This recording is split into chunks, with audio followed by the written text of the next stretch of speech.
Ça m'a fichu une de ces trouilles.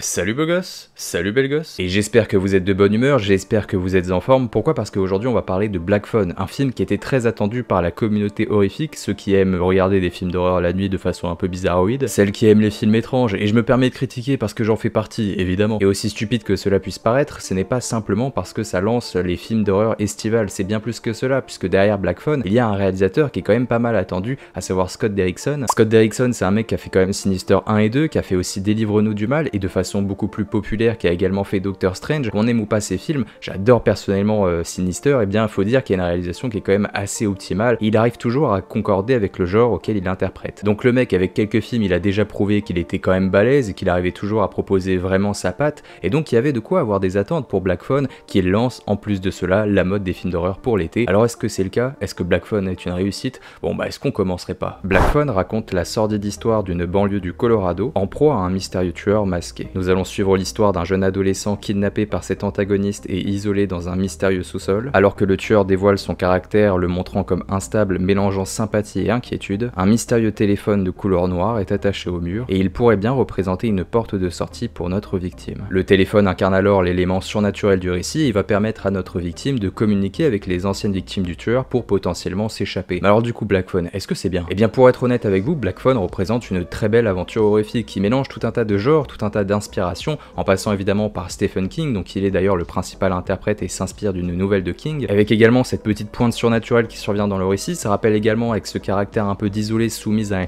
une sorte d'antagoniste un peu bizarre, ça rappelle évidemment l'histoire de Misery. Plongez-vous dans Misery, c'est absolument incroyable. Et dans l'ambiance, on retrouve également une patte qui m'a fait penser au film de Split de Shyamalan, parce que tout le récit et l'attente qui est écrit au sein du spectateur, parce que oui, il va y avoir une attente, ce qui est quand même bon signe, et comme Misery, Split ça se base uniquement sur un antagoniste. Black Phone, c'est un antagoniste qui est attachant, qui ne fait pas énormément peur pour être honnête, tu ne sais pas vraiment sur quel pied danser, et justement le film va jouer avec cela. C'est une forme de défaut, c'est que l'antagoniste il ne fait pas véritablement peur, il y a quelques moments d'inquiétude qui jouent avec le spectateur, à certains moments il est là pour divertir, pour faire rire, mais cela reste un antagoniste profondément attachant et qui donne justement le charisme et le point d'intérêt du film. Parce que dans certaines scènes il va justement faire exprès de jouer avec le spectateur, on a l'impression qu'il est sympathique et à tout moment on se dit qu'il va péter un plomb, qu'il va commencer à devenir méchant, et donc on a vraiment une certaine méfiance qui se construit par rapport au personnage. Ça joue avec la fibre d'attente du spectateur, ça crée presque de la tension alors qu'il n'y a pas de tension apparente dans la scène, mais malgré son charisme, malgré son côté extrêmement attachant, il y a même une forme de sympathie presque par moment qui s'y raccroche en tant que spectateur. Le problème c'est qu'on n'a pas peur, il ne fait pas peur, on n'a pas vraiment l'impression d'avoir affaire à un antagoniste dangereux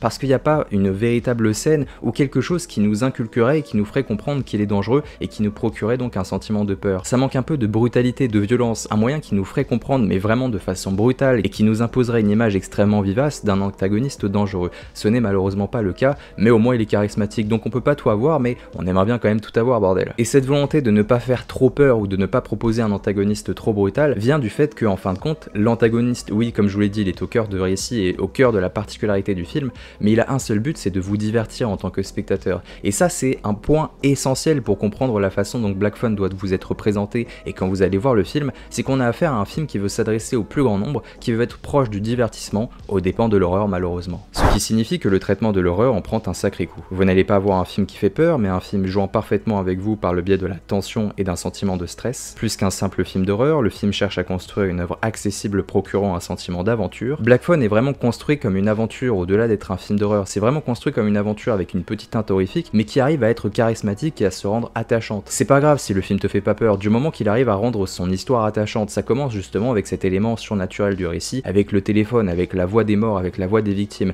et à certains moments on touche presque l'horreur avec certaines scènes. Ce téléphone là il nous intrigue en tant que spectateur, on se demande comment ça fonctionne, comment les scènes vont apparaître, comment justement les apparitions, comment ça va se passer, etc. Et même si les victimes ne sont pas assez bien développées, à part une seule, au niveau de l'histoire et de la construction des personnages, et que ça manque encore une fois d'un petit point de développement, et que tu sens que le film ne veut pas aller trop loin pour rester accessible, et bien ça n'empêche que ça reste l'un des éléments fondateurs du récit, et qui rend vraiment la chose particulière. Et ça passe également par le tueur, tueur qui est profondément charismatique, je vous ai parlé de son comportement, on sait pas s'il est gentil, méchant et à certains moments il est plus sympathique que effrayant, mais il y a également certaines scènes qui participent au charisme et à la direction artistique du film, que ce soit par ses divers masques ou encore le fait qu'il attaque ses victimes avec des ballons noirs et que justement la dimension d'enquête parle de ces ballons noirs, ça donne presque une aura surnaturelle alors que pour le cas il n'y en a pas lieu d'être, et ça procure encore une fois un élément qui est fondateur du film et qui donne du charisme à l'œuvre. Et c'est les éléments les plus symboliques du récit, le tueur et en même temps cet élément surnaturel provenant du téléphone. Et c'est plutôt bien construit, mais encore une fois ça cherche à être divertissant,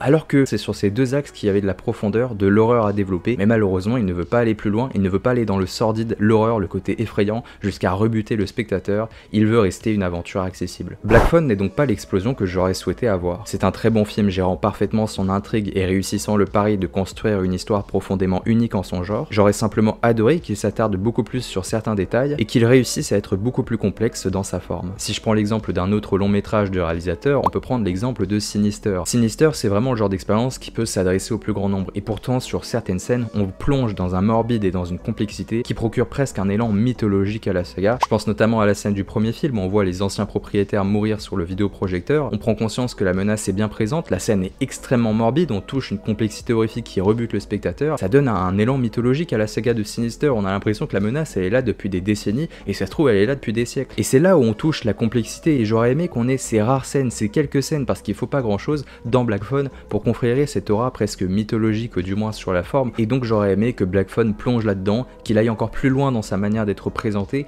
et qu'il se détache un peu de ce côté bon enfant, aventure, bon enfant c'est peut-être un peu trop, mais plutôt aventure et justement bon public, pour devenir une expérience beaucoup plus noire, remplie de noirceur, de maturité. Le film est extrêmement mature, je dis pas le contraire, il est extrêmement bon, j'ai passé un très bon moment, mais il manque une petite pointe de complexité, une petite pointe de sel pour rendre le repas encore plus succulent. Je fais une métaphore, mais je pense qu'elle est pas mal. Donc est-ce que c'est moi qui ai eu des attentes un peu trop élevées par rapport au film? Peut-être que j'aurais aimé que ça aille trop loin alors que le film était présenté depuis le début comme une aventure horrifique au cinéma pour l'été, parfait pour les jeunes, parfait pour les vieux, comme moi je suis un vieux maintenant. Et c'est peut-être ça sa plus grande force en fin de compte, c'est qu'il a réussi à être cohérent du début à la fin et à s'adresser au plus grand nombre. Il peut plaire à la fois à ceux qui aiment les films très bizarres, très complexes, qui regardent des films un peu chelous tout seul le soir comme moi, et en même temps ils peuvent s'adresser à des gens qui regardent Stranger Things, des petites expériences horrifiques par moment, et bref il peut plaire au plus grand nombre et c'est peut-être ça sa force, et c'est peut-être ça le succès qu'il va rencontrer. Et donc quand on y réfléchit, bah c'était pas une critique facile, bref j'espère que vous avez passé un bon moment en ma compagnie, que tous mes propos ont été clairs, n'hésitez pas à me donner en description, plutôt en commentaire ce que vous avez pensé du film, si vous aviez des attentes et si cette critique vous a plu, et n'hésitez pas à faire la propagande de cette vidéo en commentant, partageant, likant, abonnez-vous, la cloche. Est-ce que j'oublie quelque chose? Non, j'oublie rien, c'est